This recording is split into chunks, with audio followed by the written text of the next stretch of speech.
प्रिय दर्शकों, नमस्कार। क्रीम एस्ट्रोलॉजी में आप सभी का हार्दिक स्वागत और अभिनंदन करता हूँ। माँ भगवती सभी का कल्याण करे। प्यारे दर्शकों, आज हम यह समझाने का प्रयास करेंगे कि मांगलिक दोष क्या होता है और यह मांगलिक योग कब बनता है। इस संबंध में हम आप लोगों को बताने का प्रयास कर रहे हैं। प्यारे दोस्तों, जब मंगल ग्रह कुंडली के केंद्र में होता है, 8वें और 12वें होता है जन्म लग्न से, तब यह योग निर्मित होता है। अब इस बात को हम आपको इस ढंग से बता सकते हैं कि जैसे यहाँ पर काल पुरुष की कुंडली बनी हुई है, यानी कि मेष राशि की कुंडली बनी हुई है या मेष लग्न की कुंडली बनी हुई है, तो इसमें अगर मंगल अपने लग्न भाव में, यानी कि यहाँ पर जहाँ पर हम आपको दिखा रहे हैं नंबर 1 जहाँ लिखा हुआ है, यह केंद्र का पहला घर है, इसे केंद्र कहा जाता है। इसे तन भाव भी कहा जाता है जिसमें मंगल बैठा हुआ है। तो अगर मंगल इस भाव में बैठता है तो मांगलिक योग का निर्माण होता है। इसी प्रकार से मंगल यदि यहां जहां नंबर 4 लिखा है यहां पर बैठता है तो भी मांगलिक योग का निर्माण होता है। इसी प्रकार से प्यारे दर्शकों, जब मंगल सब यहां जहां 7 लिखा है इस भाव में, यानी स्त्री भाव में बैठता है तो भी मांगलिक योग का निर्माण करता है। इसी प्रकार से दर्शकों, मंगल अगर अष्टम भाव में बैठ जाता है जहां पर नंबर 8 लिखा हुआ है तो यहां भी मांगलिक योग का निर्माण होता है।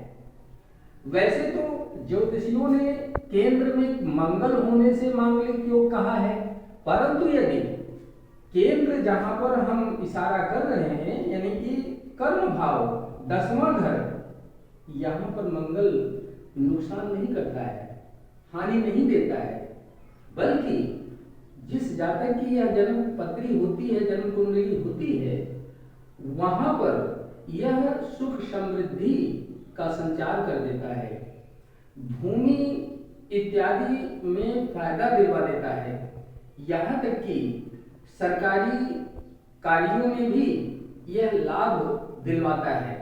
ऐसा मंगल यहाँ पर दोष युक्त नहीं कहा जाएगा।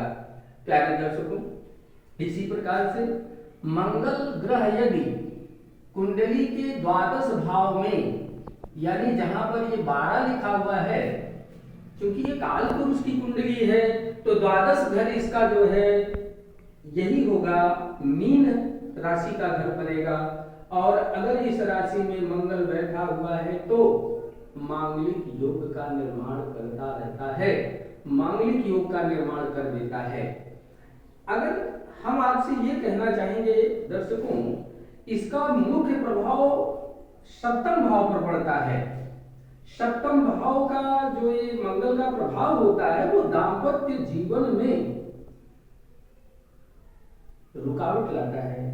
जैसे कि किसी जातक की कुंडली में इस प्रकार का योग है तो मंगल विवाह होने में अड़चनें उत्पन्न करेगा, यहां तक कि विवाह जल्दी होने नहीं देगा। ऐसी भी स्थितियां बनी हैं कभी कभी कि जिस कुंडली में मांगलिक योग रहता है उस व्यक्ति के माध्यम से जो लोग आते हैं देखने के लिए, शादी करने के लिए, तो उस लड़की का विवाह तो हो जाता है, परंतु उस लड़के का विवाह नहीं हो पाता है उस योग में, जब तक ये मंगल अपना प्रभाव दिखाता रहता है, सप्तम भाव पर देता रहता है। उदाहरण के तौर पर हम आपसे ये कहना चाहेंगे कि जैसे कि मेष राशि का मंगल बैठा हुआ है तो ग्रहों की सप्तम दृष्टि के अनुसार आप यह सीधे देख रहे हैं कि इस मंगल का प्रभाव जो है सीधे सीधे स्त्री भाव पर पड़ रहा है। ये स्त्री भाव ही नहीं है, यह व्यापार का भी भाव है, यह दाम्पत्य जीवन का भी भाव है, ऐसा प्रतिनिधित्व ये करता है। और यहाँ पर मंगल की दृष्टि तो ज्यादा हानिप्रद होती है, और यदि मंगल यहाँ पर बैठ जाए फिलहाल तो हानि करता ही करता है, लेकिन यहाँ का मंगल यहाँ पर सातवीं दृष्टि डाल रहा है, यानी कि इस भाव को प्रभावित कर रहा है। तो जाहिर सी बात है कि दाम्पत्य जीवन में, या कह लीजिए कि अगर विवाह नहीं है तो विवाह होने में अड़चनें उत्पन्न करता है और देरी करता है। और साथ ही साथ अगर हम यहाँ देखें तो मंगल की 4, 7, 8 इस प्रकार की दृष्टि होती है। तो अगर हम यहाँ देखें तो 1, 2, 3, 4, 5, 6, 7, 8 यानी कि मीन राशि का मंगल भी सप्तम घर को देख रहा है। इस तरह से ये मांगलिक योग का निर्माण कर रहा है और इसका प्रभाव दाम्पत्य जीवन पर पड़ रहा है, इसको नकारा नहीं जा सकता है। मेरे प्यारे दर्शकों, जैसे कि हमने कहा कि यहाँ नंबर 4 भाव में जो मंगल बैठा हुआ है, इसकी दृष्टि कैसे यहाँ पर क्या पड़ रही है, आइए यहाँ पर भी हम ध्यान देते लेते हैं। तो 1, 2, 3, 4 अगर चौथे भाव में मंगल बैठा है तो वह अपनी चौथी दृष्टि से सप्तम भाव को देख रहा है। तो यहाँ पर बैठा मंगल भी सप्तम भाव पर प्रभाव डाल रहा है। और हमने यह देखा कि यहाँ द्वादश भाव पर का मंगल भी यहाँ सप्तम घर को देख रहा है, स्त्री भाव को देख रहा है, दाम्पत्य जीवन को प्रभावित कर रहा है। अब ध्यान देने की बात यह है कि जरा हम देखें कि अष्टम भाव का मंगल क्या इसको देखता है। तो देखते हैं 4, 7, 8 इस प्रकार की दृष्टि मंगल की है।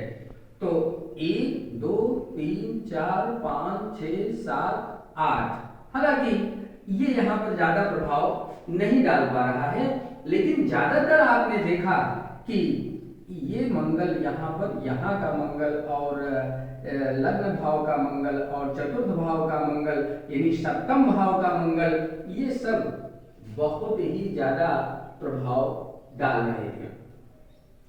तो प्यारे दर्शकों, मंगल दोष यदि कुंडली में उत्पन्न है तो ऐसे जातक या जातिका की शादी मांगलिक लड़के या लड़की से ही करना चाहिए। और यदि इस पर ध्यान न दिया जाए तो कभी कभी बड़ी अशुभ घटनाएं भी घट जाती हैं। कुछ लोगों का कहना है कि 28 साल के उपरांत मंगल दोष का प्रभाव स्वतः खत्म हो जाता है।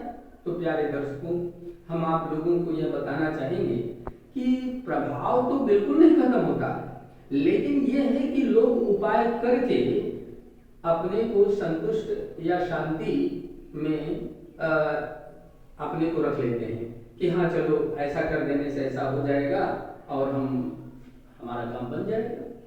कभी कभी क्या होता है कि यदि पूजा पाठ सही ढंग से ना किया जाए तो जो कुछ भी रही सही युक्ति है इसके मंगल के प्रभाव को कम करने का, वो खत्म नहीं हो पाती है। ऐसी स्थिति में किसी योग्य ज्योतिषी से ही परामर्श लेकर अपनी कन्या या अपने पुत्र का विवाह संपन्न कराना चाहिए, जिससे कि उसका जीवन सुखी बना रहे।